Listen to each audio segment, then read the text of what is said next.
Welcome to McPlum, simple solutions served daily. In this video, I will explain how to make soup in Pokémon Quest. First, understand that cooking is essential for attracting new Pokémon to your base camp.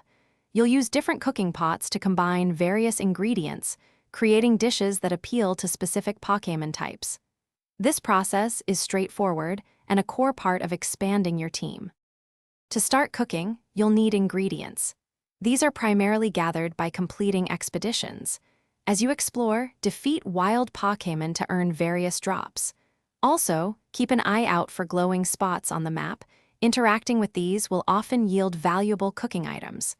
The more expeditions you complete, the more ingredients you'll accumulate. Next, choose your cooking pot. You'll unlock different pots as you progress, each with varying capacities and cooking times.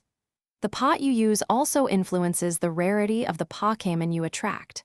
Consult a recipe guide to combine the correct ingredients for the specific soup you wish to make, aiming for a particular Pokémon type.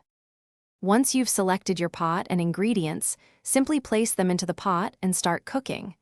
The timer will count down, and when it finishes, a new Pokémon will be attracted to your base camp. Experiment with different recipes and pots to discover all the Pokémon you can befriend. Happy cooking and collecting! Thanks for watching, stay juicy, and subscribe.